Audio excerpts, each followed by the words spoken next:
I was valedictorian scholarship student and his girlfriend of 3 years. Then he arrived, the dean's daughter who was uncomfortable with my presence. He chose her comfort over my future. I transferred without a word, and when I returned 5 years later as the youngest department head in university history, he was waiting at my office door with an engagement ring for her. But plot twist, I wasn't alone either. The acceptance letter to Westfield University arrived on a Tuesday morning in March, printed on cream-colored paper that felt expensive between my fingers. Full scholarship. Pre-med program. Research opportunities starting freshman year. My mother cried over her coffee, and my father called in late to his construction job just to drive me to school so he could tell everyone his daughter was going to be a doctor. Maya Chin, future MD, he kept saying, grinning so wide I thought his face might split. My baby's going to save lives. I didn't have the heart to tell him that getting into Westfield was just the beginning. Staying there would be the real challenge. 3 years later I was proving myself right. The marble halls of Westfield's medical building had become my second home, and honestly I spent more time there than in my cramped dorm room. While other students complained about organic chemistry, I was already working on independent research with Dr. Harrison, developing a new method for early cardiac detection that could revolutionize emergency medicine. My GPA sat pretty at 4.0, and I had recommendation letters from 3 department heads already secured for medical school applications. You know you're making the rest of us look bad, right? My roommate Jessica laughed, watching me organize color-coded study schedules at 6 a.m. She was pre-law brilliant in her own right, but she actually believed in work-life balance. Normal people sleep until at least 7. Normal people don't have student loans breathing down their necks, I replied, highlighting my biochemistry notes in neat yellow strokes. The truth was more complicated than that. Every A I earned felt like paying my parents back for the overtime shifts, the canceled vacations, the second-hand textbooks they insisted on buying me even though my scholarship covered everything. Success wasn't just expected, it was survival. My phone buzzed with a text from Alex. Coffee before anatomy? I have news. Alex Chin, no relation despite the shared surname, had been my boyfriend for 3 years, though calling him just a boyfriend felt inadequate. He was student body president, captain of the debate team, and somehow managed to make Dean's List while maintaining what he called his social responsibilities, which mostly meant networking with the children of Westfield's major donors at fancy dinner parties I was never invited to. I found him waiting outside the campus coffee shop, looking annoyingly perfect in his pressed khakis and navy blazer. Even at 7 a.m., Alex looked like he'd stepped out of a university brochure. His black hair was styled just right, not a strand out of place, and his smile was the kind that made professors remember his name and forgive late assignments. "There's my brilliant girlfriend," he said, pulling me into a hug that smelled like expensive cologne and confidence. "Guess who just got personally recommended by Dean Westfield for the summer research internship at Johns Hopkins?" My heart stopped. The Johns Hopkins internship was legendary. Only one student from each university got selected, and it was practically a guaranteed path to their medical school. "Alex, that's incredible. When did you?" "Yesterday evening." Apparently, my essay on healthcare accessibility really impressed him. He handed me a coffee that was exactly how I liked it. Black with 1 sugar, nothing fancy. The best part: Dr. Westfield wants to have dinner with both of us next week. He specifically mentioned wanting to meet Alex's remarkable girlfriend. I should have been excited. This was everything I'd worked for. Recognition from the dean himself, a chance to be seen as more than just the scholarship kid from the wrong side of town. But something in Alex's tone made me pause. There was a careful quality to his words, like he was reading from a script. "Both of us?" I asked. "Well, you know how these things work. Faculty dinners, donor events. It's all about relationships here." He squeezed my shoulder. "Don't worry, you'll be perfect. You always are." The thing about Westfield University was that it had been educating the children of America's elite for over 200 years. The library was older than my hometown, and the endowment was larger than most countries' GDP. Students like me, scholarship kids, first-generation college parents without trust funds, We were tolerated, even celebrated in the brochures as evidence of the university's commitment to diversity. But we were never truly accepted.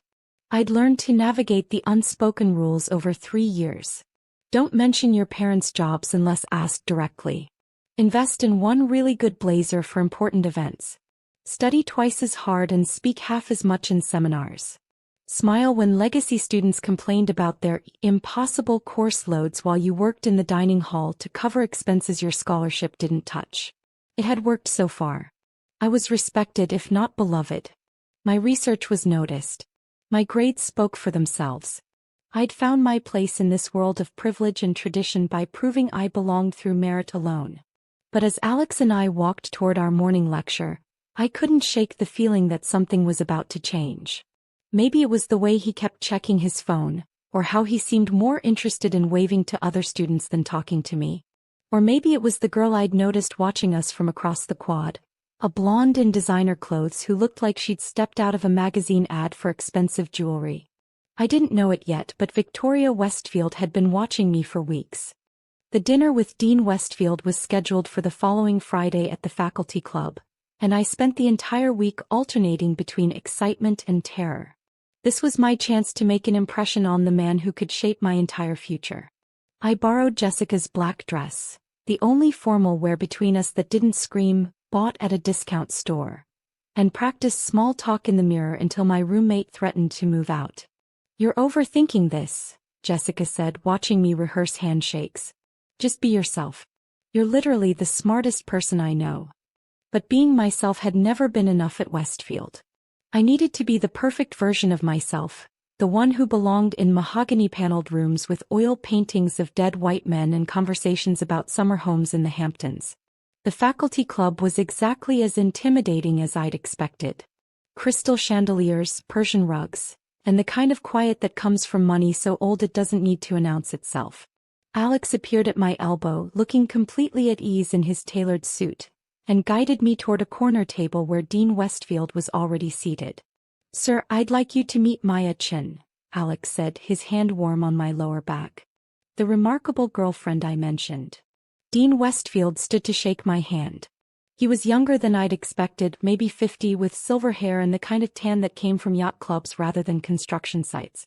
"Miss Chin, Alex has told me wonderful things about your research. Cardiac detection, isn't it?" "Sir. I'm working with Dr. Harrison on developing a portable diagnostic tool that could be used in emergency situations." I kept my voice steady, professional. "We're hoping to reduce diagnostic time by nearly 60%. "Impressive." His smile seemed genuine. "And I understand you're pre-med? What are your plans after Westfield?" This was my moment. I'd prepared for this question, researched Dean Westfield's own background, his publications, his connections to major medical schools. "I'm particularly interested in emergency medicine, sir. Your work on healthcare accessibility in underserved communities really inspired my research direction."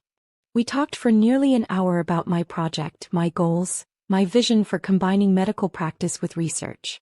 Dean Westfield asked thoughtful questions and seemed genuinely impressed by my answers. I began to relax, to feel like maybe I really did belong at this table, in this room, in this world. Then she arrived. "Daddy, I'm so sorry I'm late." The voice was bright, musical, with the kind of confidence that came from never doubting you're welcome anywhere. "Traffic was absolutely insane." Victoria Westfield looked like she'd been crafted by a team of stylists whose only instruction was, make her perfect. Blonde hair that caught the light just right, blue eyes that sparkled with what seemed like natural joy, and a designer dress that probably cost more than my family's monthly rent. She kissed her father's cheek and turned to our table with a smile that could have powered the entire campus. "You must be Alex," she said, extending a perfectly manicured hand. "Daddy's told me so much about you. And you're Maya, right? The pre-med student? How exciting." There was nothing wrong with her words. Nothing overtly dismissive or rude. But something in her tone made me feel like I was being examined under a microscope, categorized and filed away. She slid into the empty chair next to Alex. When had that chair appeared? And suddenly the dynamic of our entire table shifted. "Victoria just transferred here from Stanford," Dean Westfield explained. She's decided to pursue medicine as well. Isn't that wonderful? You two will have so much in common. Stanford. I managed. That's quite a change. What made you decide to transfer? Her laugh was like wind chimes. Oh, you know how it is. Sometimes you just need a fresh start. And Daddy always said Westfield had the best pre-med program on the East Coast. She turned to Alex with that brilliant smile. I've heard so much about the student government here. The debate team too. You must tell me all about it. And just like that, I became invisible. For the next hour, Victoria monopolized the conversation with the kind of effortless charm that seemed to be genetic among the wealthy. She asked Alex about his debate strategies, laughed at his stories about campus politics, and somehow managed to make every topic about her own experiences at Stanford, her gap year in Europe, her volunteer work at her family's foundation. I tried to contribute to steer the conversation back to academics or research, but every comment I made felt awkward, forced. When I mentioned my work with Dr. Harrison, Victoria's eyes would glaze over slightly before she'd pivot to asking Alex about something completely different. Maya's research is fascinating, Alex said at one point, clearly trying to include me. She's already been published twice. That's nice, Victoria said, not unkindly, but with the tone someone might use to compliment a child's finger painting. I've always admired people who are so focused. I could never spend all my time in a lab. I need more social interaction, you know? The implication hung in the air like expensive perfume. I was the antisocial grind. She was the well-rounded, personable future doctor who would actually connect with patients. Dean Westfield seemed oblivious to the undercurrents, beaming with pride as his daughter charmed the table. When we finally left the faculty club 2 hours later, I felt like I'd been in a battle I didn't even know I was fighting. She seems nice, Alex said as we walked back to campus. I looked at him carefully. Nice. Well, yeah. Smart, friendly. I can see why the dean's so proud of her. Something cold settled in my stomach. Right. Nice. But I knew better.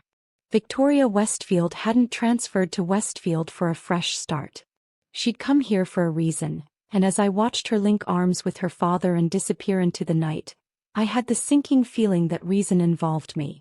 The first sign of trouble came on Monday morning when I arrived at Dr. Harrison's lab to find Victoria Westfield sitting in my usual chair, reviewing my research notes with an expression of polite confusion. Oh, Maya, she said brightly, looking up from the papers scattered across the table.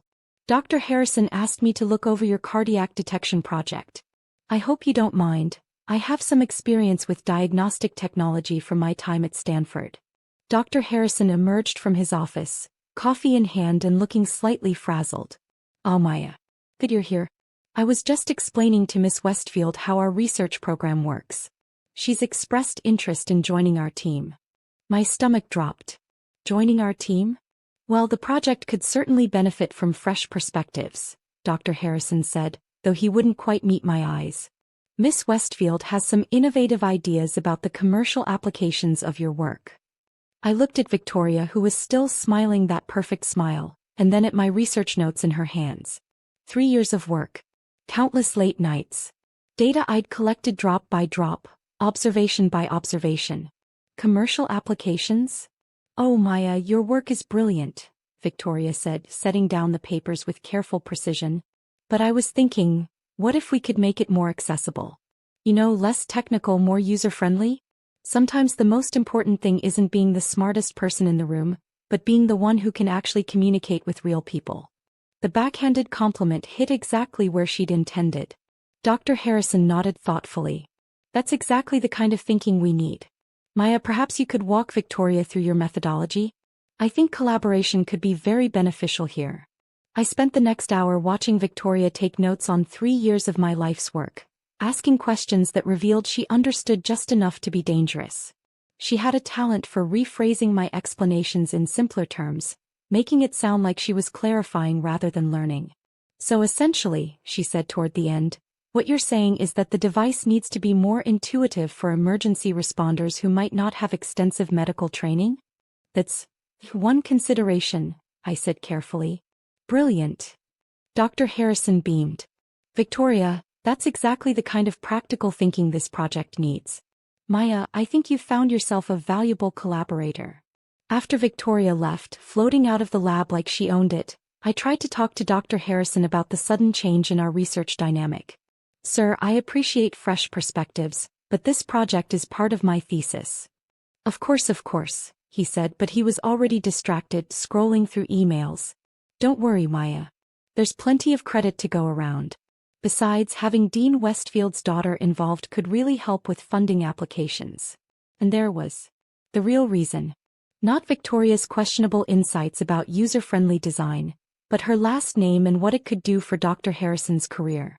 That afternoon, Alex found me in the library, surrounded by backup copies of all my research data. I'd spent the lunch hour making duplicates of everything, a paranoia that felt both necessary and insane. You look stressed, he said, sliding into the chair across from me. Everything okay? Victoria Westfield just joined my research team, I said without looking up from my files. That's great. You two can help each other out. I finally raised my eyes to look at him. Really look at him. Alex was scrolling through his phone while talking to me, that casual multitasking that meant he wasn't really listening. Help each other out. Yeah, she's got the social connections, you've got the technical expertise. Perfect partnership. He glanced up briefly. Actually, that reminds me. Victoria invited us to a study group tomorrow night. Some of the other pre-med students. Us. Well, me specifically, but she said you should come too. She's really trying to include you, Maya. I think she feels bad about being the new person. The thing about gaslighting is that it works best when the victim starts to doubt their own perceptions. Sitting there in the library watching my boyfriend casually dismiss my concerns while making plans with the girl who was systematically dismantling my life, I wondered if maybe I was overreacting. Maybe Victoria really was just friendly. Maybe I was being paranoid, territorial, antisocial. Maybe I was exactly what she was subtly suggesting I was. The study group turned out to be at Victoria's off-campus apartment, which was less an apartment and more a furnished showcase of everything I couldn't afford. Marble countertops, designer furniture, and floor-to-ceiling windows that overlooked the campus I'd been working so hard to earn my place in. Paya. Victoria greeted me like we were old friends. I'm so glad you could make it. Alex said you might be too busy with lab work. I hadn't said anything about being too busy. Alex had made that assumption. The other students were already there. A carefully curated mix of pre-med students I recognized but had never been close to. The kind of students who formed study groups based on social compatibility rather than academic need. They welcomed me politely, but I could feel the subtle shift in conversation when I joined. The way discussions about weekend plans and family vacation stories seemed to naturally exclude someone who worked in the dining hall and spent Christmas breaks studying because flights home were too expensive.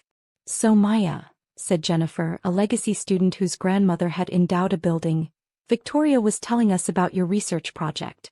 It sounds so intensive. It's important work, I said carefully. Oh, absolutely, Victoria chimed in. Maya is incredibly dedicated. Sometimes I worry she might be working too hard though. All work and no play, She laughed lightly. I keep trying to convince her to come to more social events. It's so important to be well-rounded for medical school applications. There was again the gentle suggestion that I was somehow lacking, unbalanced, too focused on academics and not enough on the soft skills that mattered in medicine. The implication that my dedication was actually a weakness. Alex nodded along. She does spend a lot of time in the lab. Well, someone has to do the actual work, I said, my voice sharper than I intended. The room went quiet. Victoria's eyes widened slightly and she exchanged a quick glance with Alex. Of course, she said softly. I didn't mean to suggest otherwise. I just think there's value in balance. I realized, sitting there surrounded by students who'd never had to work for anything, that I'd just been trapped into proving her point. I was the defensive, antisocial grind who couldn't take constructive criticism, who made everything about academics because I had nothing else to offer. The real genius of Victoria's strategy was that she never had to say anything directly. She just created situations where I revealed my own insecurities, my own defensive reactions, my own inability to fit into their world of casual privilege. And Alex was starting to notice. The breaking point came 3 weeks later, on a Thursday that started like any other but ended with everything I'd built crumbling around me. I should have seen it coming. The signs were all there. Dr. Harrison's increasingly distracted responses to my questions, Victoria's growing presence in what had been my research space, Alex's subtle but persistent suggestions that I should be more collaborative. But I was too busy fighting small battles to see the war being waged around me. It started with an email that arrived at 6:47 a.m., just as I was reviewing my presentation for the departmental research symposium scheduled for that afternoon. The subject line read, "Urgent. Meeting required Dr. Harrison." My hands shook slightly as I opened it. "Maya, please come to my office immediately. There's been a situation with your research data that requires immediate attention." Dr. Harrison. I threw on yesterday's clothes and ran across campus, my mind racing through possibilities. Equipment malfunction? Data corruption? Missing files? I'd been so careful backing up everything multiple times, but technology failed sometimes. I found Dr. Harrison in his office with Dean Westfield and Victoria. The atmosphere was thick with tension and no one looked happy to see me. "Maya," Dr. Harrison said without preamble, "we need to discuss some concerning irregularities in your research methodology." Irregularities. I looked between the three faces, all wearing expressions of disappointed concern. "I don't understand." Dean Westfield leaned forward, his voice careful and measured. "Miss Chen, it's come to our attention that there may be some inconsistencies in your data collection process. Questions about the validity of your results." The words hit me like ice water. "My data is completely accurate. I can show you every step of my methodology." "The issue," Victoria interrupted gently, "isn't necessarily with your intentions. But when I was reviewing your work, I noticed some patterns that seemed unusual." She pulled out a folder thick with printouts, my research annotated in red ink. "For instance here," she pointed to a data set from 6 months ago, "the results seem almost too perfect. The margin of error is so small it's statistically unlikely." I stared at the papers, my heart pounding. "Those results are accurate because I ran the tests 17 times to ensure consistency. I have documentation of every single trial." "Of course," Dean Westfield said smoothly. "But you understand how this appears, especially given the pressure you've been under. Your scholarship requirements, the need to produce results for your thesis." The implication hung in the air like poison gas. They were suggesting I'd falsified data. That I'd cheated. "I would never," I started, but Dr. Harrison held up a hand. "Maya, no one is making accusations. But given the concerns raised, we think it would be best if you stepped back from the project while we conduct a thorough review." Stepped back. The room seemed to tilt. "This is my research. 3 years of work. And if everything checks out, you'll be fully credited," Dean Westfield assured me. "But until then, Miss Westfield will continue the project to ensure we don't lose momentum." Victoria looked appropriately somber. "Maya, I hope you understand this isn't personal. I'm just trying to help preserve the integrity of the work. Your work." But I could see it in her eyes, the satisfaction, carefully hidden behind a mask of concern. This had been her plan all along. Not to steal my research outright, but to plant enough doubt about my methods that she could take over while appearing to be the responsible party protecting academic standards. I left that meeting in a daze, walking across campus without really seeing where I was going. By the time I reached my dorm room, word had already spread. Jessica was waiting with chocolate and the kind of furious loyalty only a best friend could muster. "This is complete bullshit," she said, pacing our tiny room like a caged animal. "Everyone knows your research is solid. You're the most careful person I know." But even as she raged on my behalf, I could see the doubt creeping in. Not doubt about my integrity, but doubt about whether fighting this was worth it. Whether someone like me could win against someone like Victoria Westfield. The symposium that afternoon was torture. I sat in the audience and watched Victoria present our research, explaining my methodology with the kind of confident charm that made the audience nod along appreciatively. She credited me, of course. "This project builds on the excellent foundation laid by my colleague Maya Chen, but somehow managed to make it sound like I'd been the junior partner all along." Alex found me afterwards, his face creased with what looked like genuine concern. "Maya, I heard about the meeting this morning. Are you okay? Am I okay? I stared at him. Alex, they're basically accusing me of academic fraud. I'm sure it's just a misunderstanding, he said, but he wouldn't quite meet my eyes. Victoria explained that there were just some questions about protocols. Victoria explained? The words came out sharper than I intended. When did you talk to Victoria about this? She called me after the meeting. She was worried about you actually. She thinks you've been under too much pressure lately. And there was the final piece of Victoria's strategy. Not just discrediting my work, but positioning herself as the concerned friend worried about my mental state. Making my legitimate anger look like instability. Alex, I said carefully, do you believe I falsified my research data? He was quiet for a long moment. Too long. Of course not, he finally said. But maybe you should consider that Victoria's just trying to help. She has experience with this kind of thing and she knows how the university works. Right, I said. She knows how the university works. That night, alone in my room after Jessica had gone to her boyfriend's place, I sat on my narrow bed and stared at the acceptance letter I'd taped to my wall 3 years ago. The cream-colored paper that had once felt like a golden ticket now seemed to mock me. I thought about calling my parents, but what would I say? That their daughter, their pride and joy who was going to be a doctor, was being systematically destroyed by a girl whose biggest qualification was having the right last name? Instead, I opened my laptop and began researching transfer procedures.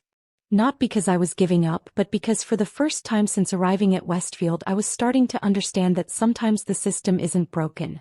Sometimes it's working exactly as designed. And I was never meant to be part of the design. The final blow came at 3:17 a.m. on a Tuesday, delivered via email with the clinical efficiency that Westfield University reserved for its most devastating communications. Ms. Chen, following a comprehensive review of your research conduct, the Academic Standards Committee has found sufficient cause for concern regarding data integrity. Effective immediately, you are suspended from all research activities pending a full investigation. Additionally, questions have been raised about your overall academic standing that require immediate address. Please report to the Dean's office at 9 a.m. tomorrow. Academic Affairs. I read the email 7 times before the words stopped swimming on the screen. Suspended. Investigation. Academic standing questioned. The carefully constructed life I'd built at Westfield was dissolving faster than sugar in rain. Jessica found me still sitting at my laptop when she returned from her morning run, the screen bright in our dark room. Maya? Have you been up all night? I showed her the email. Her face went through a progression of emotions, confusion, anger, then something that looked uncomfortably like pity. This is insane, she said, but her voice lacked conviction. You need to get a lawyer. Call your parents. Fight this. But we both knew the truth that neither of us wanted to say out loud. Students like me didn't fight institutions like Westfield and win. The university had lawyers on retainer whose job was specifically to handle situations like this. My family's entire yearly income wouldn't cover a week of legal fees. The meeting with Dean Westfield was a masterclass in institutional manipulation. I sat across from him in his mahogany-paneled office, surrounded by diplomas and awards that spoke of generations of academic excellence, while he explained with paternal concern how the university was only looking out for my best interests. Maya, I want you to understand that we're not trying to destroy your future, he said, his voice heavy with manufactured sadness. But recent events have raised serious questions about whether Westfield is the right environment for your continued success. The recent events were a carefully orchestrated series of academic infractions that had appeared over the past month. A plagiarism accusation on a paper where I'd supposedly failed to properly cite sources. Sources that had mysteriously been removed from the university database between my submission and the review. Missing lab reports that I distinctly remembered submitting. A complaint from a teaching assistant about my disruptive behavior during a seminar I'd barely spoken in. None of it was enough to expel me outright. But taken together they painted a picture of a student under pressure who was cutting corners and acting erratically. Sir, I said, keeping my voice as steady as possible, I can provide documentation for every one of these allegations. I have copies of everything, timestamps, witness statements. Of course you do, he interrupted gently. And I appreciate your diligence. But Maya, sometimes the best thing we can do for a student is help them find an environment where they can truly thrive. The pressure here at Westfield, the competition, the expectations, it's not for everyone. He slid a folder across his desk. I've taken the liberty of reaching out to several excellent institutions that might be a better fit. State schools with strong programs and more supportive environments for students from diverse backgrounds. The euphemism hit like a slap. Students from diverse backgrounds. Translation: students who didn't belong here and should be grateful for whatever scraps they were offered. What about my scholarship? I asked. Unfortunately, given the academic concerns, the scholarship committee has voted to suspend your funding pending the outcome of the investigation. His expression was perfectly calibrated to convey regret without accepting responsibility. However, I'm confident that with a fresh start somewhere more appropriate, you'll find your footing again. I stared at the transfer applications in the folder. State schools hundreds of miles away, none with the research opportunities or medical school connections that Westfield offered. Academic exile disguised as helpful guidance. I have 48 hours to decide? I asked, reading the timeline at the bottom of the letter. I'm afraid the investigation can't be delayed longer than that. The integrity of the university's academic standards must be maintained. That afternoon I called Alex. We met at the coffee shop where we'd shared so many morning conversations, but the familiar space felt foreign now, like a set from a play I was no longer performing in. Maybe this is for the best, he said after I explained the situation. He couldn't look directly at me, focusing instead on stirring sugar into coffee he'd already sweetened twice. I mean, you've been so stressed lately. So intense about everything. Intense. The word felt like glass in my throat. You know what I mean. The way you reacted at Victoria's study group, how defensive you've been about the research thing. Maybe a change of environment would help. I studied his face, searching for any sign of the boy who'd once defended my right to exist in spaces that didn't welcome me. Alex, do you think I falsified my research data? He was quiet for so long I thought he wasn't going to answer. When he finally spoke, his voice was carefully neutral.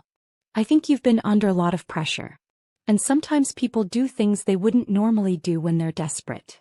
The betrayal was complete. Not just the implication that I was capable of academic fraud, but the casual way he delivered it. Like my integrity was something he'd been questioning for months. Right? I said, standing up from the table. Well, that clears things up.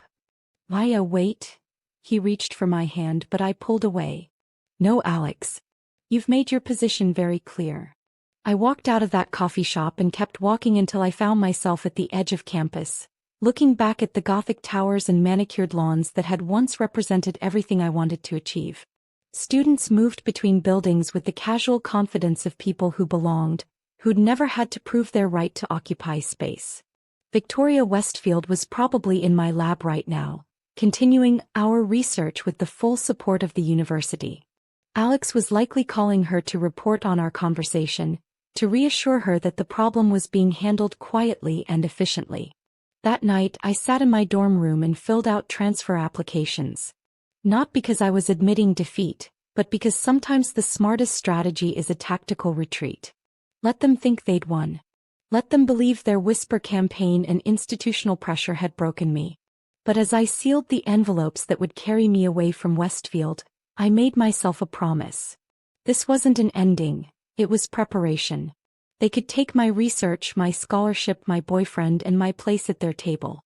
But they couldn't take my intelligence, my work ethic, or my memory.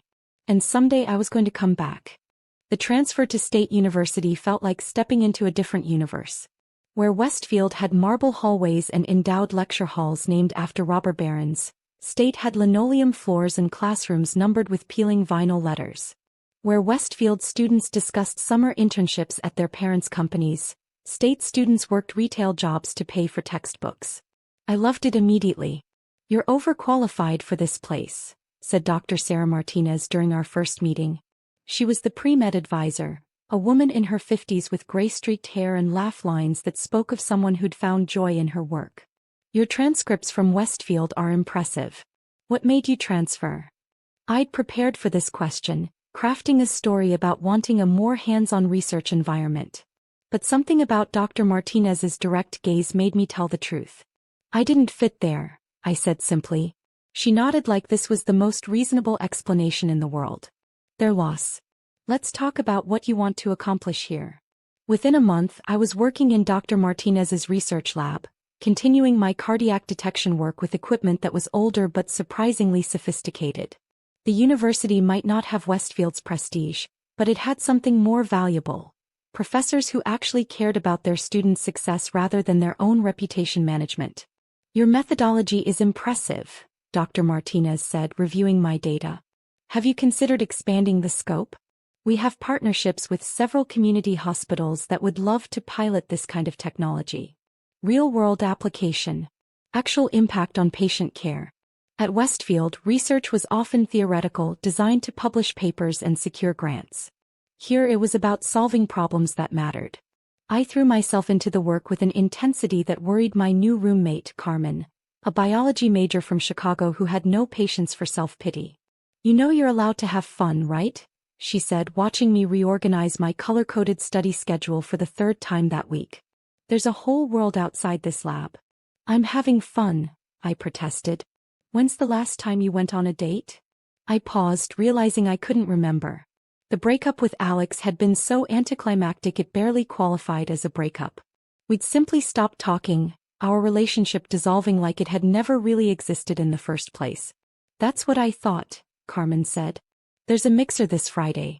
Psychology students. Come with me. The mixer was in the student union, a far cry from the elegant faculty club events I'd grown accustomed to at Westfield. Plastic cups instead of crystal glasses, pizza instead of catered hors d'oeuvres, and students who introduced themselves by their first names rather than their parents' companies. You look terrified, said a voice behind me. I turned to find a tall guy with dark hair and amused brown eyes. First mixer. That obvious? You're standing in the corner like you're planning escape routes. He extended his hand. James Rodriguez. Psychology PhD, 3rd year. Wyachin. Pre-med, recent transfer. Ah, a refugee from somewhere more prestigious? His directness was refreshing. Something like that. Well, Maya-chin from somewhere more prestigious want to grab some truly terrible pizza and tell me about your research? I promised to act appropriately impressed. We ended up talking for 3 hours. James was from a working-class family in Texas, the first in his family to attend college, and he was studying the psychological impact of economic stress on academic performance. His research was as passionate and personal as mine, driven by a genuine desire to understand and help rather than simply advance his career. So you're studying how poverty affects learning, I said, and I'm developing technology to improve emergency medical care.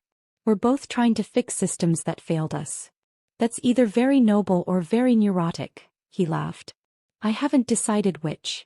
Over the following months, our study sessions evolved into coffee dates, which evolved into something that felt surprisingly natural. James was nothing like Alex.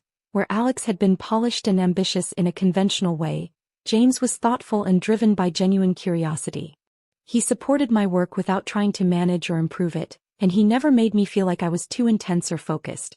Your research is brilliant, he said one evening, reviewing my latest results. Have you thought about presenting at the National Medical Technology Conference? That's for established researchers with institutional backing, I said automatically. Says who? You've got solid data and innovative methodology. Dr. Martinez could sponsor your application. It was a radical thought. At Westfield, conference presentations were carefully controlled, distributed based on politics and prestige rather than merit. But James was right. There was nothing stopping me from applying directly. Dr. Martinez was enthusiastic about the idea. Maya, this work deserves a wider audience. And honestly, the medical community needs to hear from researchers who understand what it's like to work with limited resources. The application process was grueling, but 6 months later I found myself standing in front of a room full of medical researchers, presenting my cardiac detection technology to an audience that included department heads from major universities and representatives from medical device companies.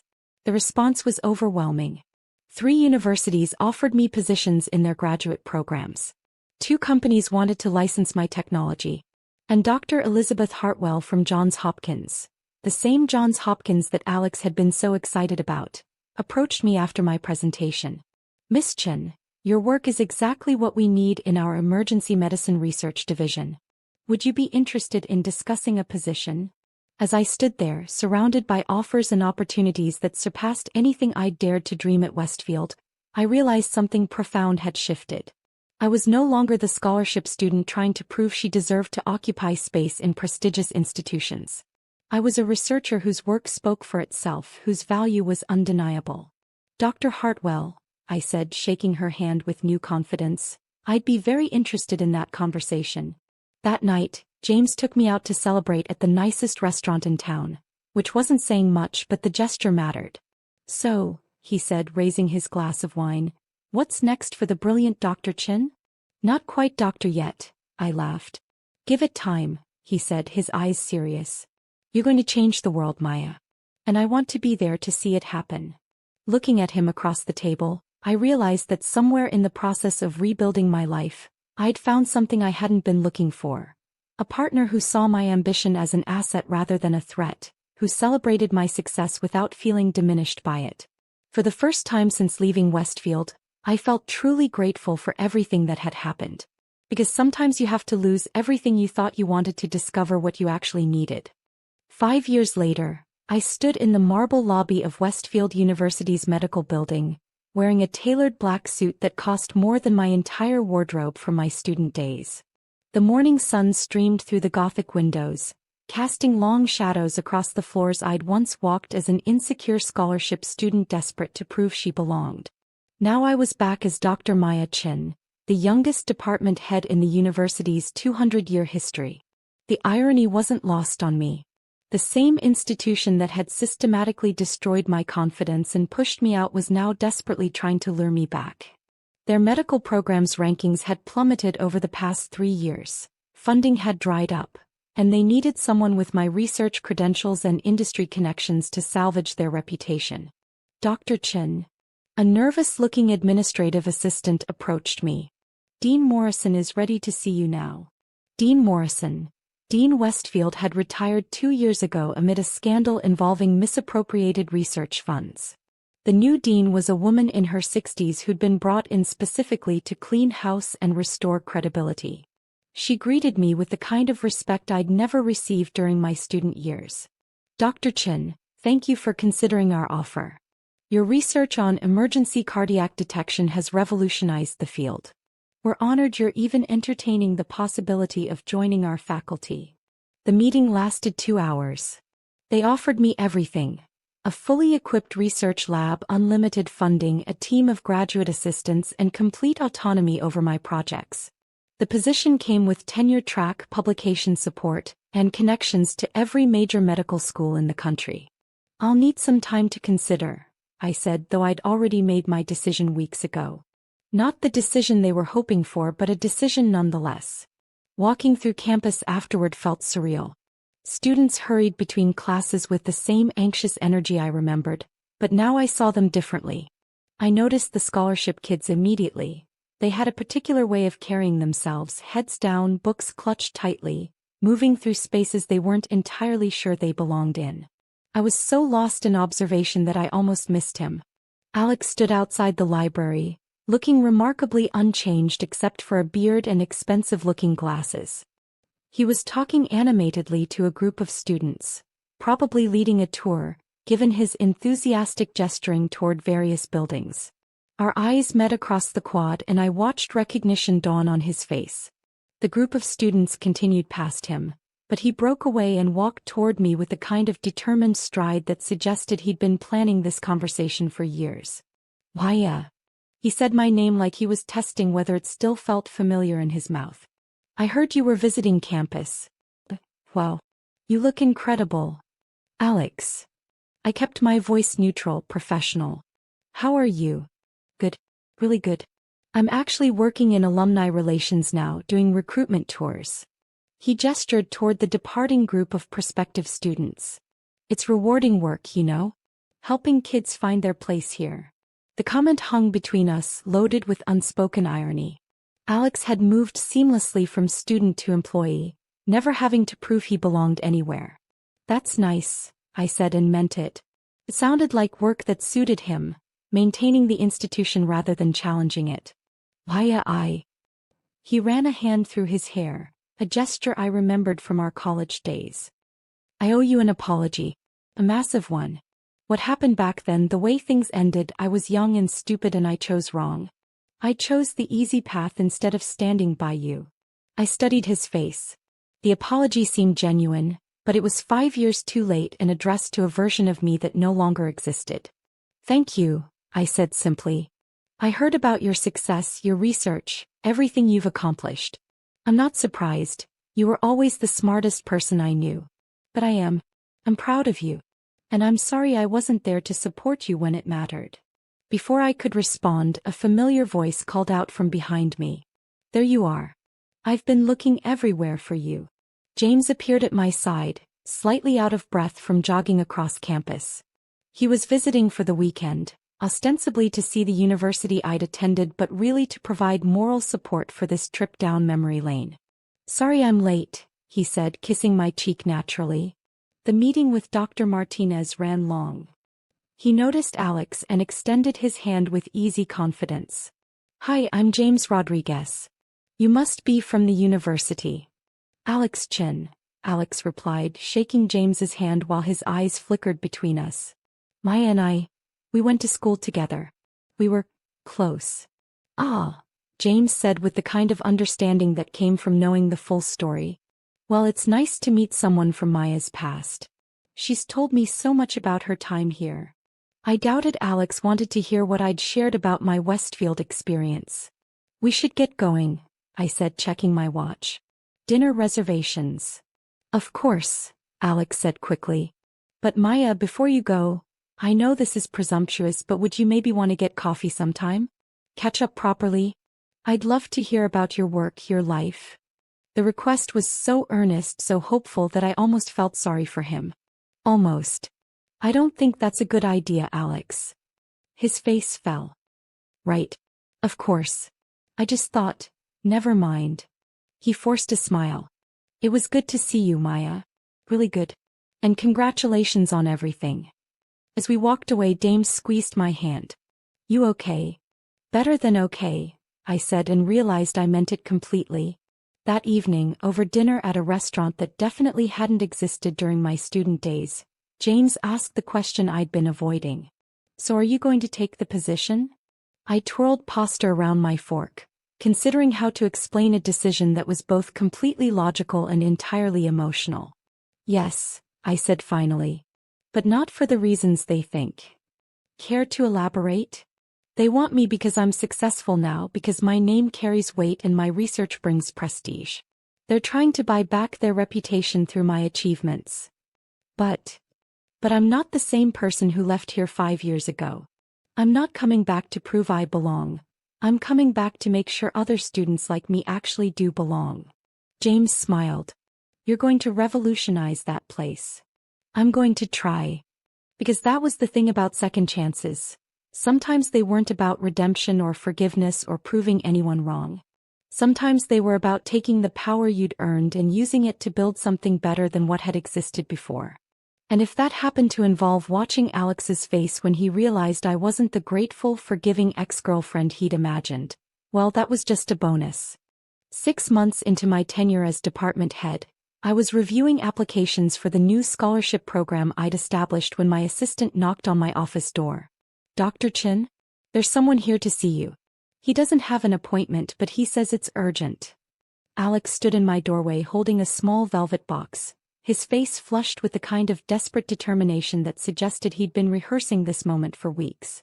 Maya, I know you said coffee wasn't a good idea, but I couldn't wait any longer. I've been thinking about us, about what we had, and I realize now that letting you go was the biggest mistake of my life. I set down the scholarship applications, essays from first-generation college students who reminded me achingly of my younger self, and looked at him with genuine bewilderment. "Alex, what are you doing?" "I'm fighting for us." He stepped into my office uninvited and I noticed how he looked around at the space. The floor-to-ceiling windows, the mahogany desk, the wall of awards and recognition, with something that looked uncomfortably like hunger. "Maya, we belong together. We always did. I was just too young and stupid to see it before." "Alex," I said carefully, "I'm engaged." He waved his hand dismissively. "To that guy from the state school?" "Maya, be honest with yourself. You're operating at a completely different level now. You need someone who understands this world, who can match your success." The audacity was breathtaking. After 5 years of silence, he was standing in my office suggesting that my relationship with James, a man who'd supported me through every triumph and challenge, was somehow beneath my current status. "Someone like you?" I asked. "Yes." He opened the velvet box to reveal a ring that was undeniably expensive and completely impersonal. "Maya, I know I hurt you before. But look where you are now. Look what you've accomplished. Maybe everything happened the way it was supposed to happen. Maybe you needed to leave to become who you were meant to be." The rewriting of history was masterful. In Alex's version, my forced transfer wasn't institutional betrayal, it was destiny. My years of struggle and rebuilding weren't survival, they were character development. And now that I'd achieved success, he was generously offering to share in it. "That's an interesting perspective," I said. "I've grown too, Maya. I'm not the same person I was in college. I understand now what really matters." "And what's that?" "Partnership. Equality. Two successful people building something together." He gestured around my office. "Think about what we could accomplish together. Your research background, my institutional connections, your innovative thinking, my understanding of how Westfield operates." I almost laughed. Even his proposal was framed in terms of strategic advantage and professional networking. "Alex," I said gently, "I need you to leave." "Just think about it," he pressed. "Don't answer now. Take time to consider what I'm offering." "No." The finality in my voice seemed to surprise him. "Maya, you're not even going to think about it?" "There's nothing to think about. I'm happy. I'm in love with James. We're getting married in 3 months. But nothing."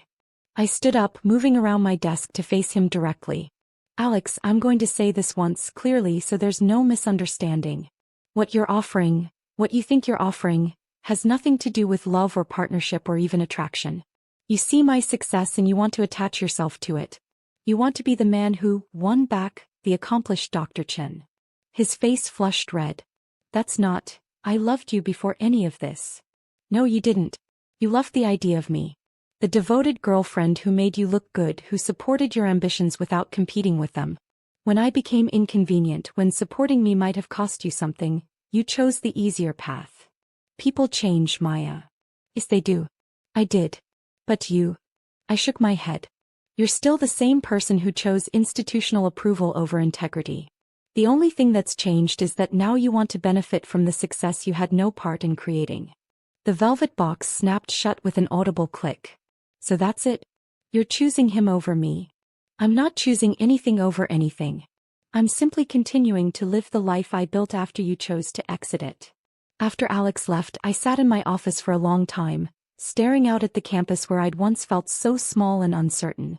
My phone buzzed with a text from James. "How's your day going?" "Missing you." I smiled, typing back, "Better now. Can't wait to see you tonight." 3 months later, James and I were married in the botanical gardens behind the science building at State University. Dr. Martinez officiated, Carmen was my maid of honor, and half the wedding party consisted of former scholarship students who'd become successful researchers and doctors themselves. The reception was held in the same student union where James and I had met at that psychology mixer years ago. Instead of trying to recreate some fantasy of elegant society weddings, we celebrated surrounded by people who'd known us when we were struggling, who understood where we'd come from and what we'd built together. Victoria Westfield sent a congratulations card. We'd actually had coffee a few months earlier when she'd reached out to apologize for her behavior in college. She was married to a pediatrician she'd met during her residency, finally practicing medicine in a community clinic where her family connections mattered less than her genuine desire to help children. Alex didn't respond to the invitation. During our first dance, James whispered in my ear, "Any regrets about not taking the dramatic proposal from your ex?" "Only that I didn't get it on video," I laughed. "Can you imagine the story that would make?" "Actually," he said, spinning me around the modest dance floor, "I think our story is better. Less drama, more substance." He was right. The best revenge wasn't getting the guy who'd wronged me to realize what he'd lost. It wasn't proving that I could succeed despite institutional barriers, or that I could rise above those who tried to diminish me. The best revenge was building a life so fulfilling, so authentically mine, that the opinions and desires of people who'd never truly known me became completely irrelevant. As I looked around at our wedding reception, at colleagues who respected my work, students I was mentoring, friends who celebrated my successes without feeling threatened by them, and a husband who loved me for exactly who I was, I realized that sometimes the most powerful response to being told you don't belong somewhere isn't fighting to stay. Sometimes it's leaving, building something better, and then returning strong enough to change the rules entirely. 6 years later, the scholarship program I'd established had sent 43 first-generation students to medical school. My research had been implemented in emergency rooms across the country, saving countless lives. And every morning when I walked into my office at Westfield University, I remembered the scared 20-year-old who'd once sat in a dean's office being told she didn't fit. She'd been right in a way. I'd never fit into the world they'd built. But I'd built a better one. Retry. Claude can make mistakes. Please double-check responses.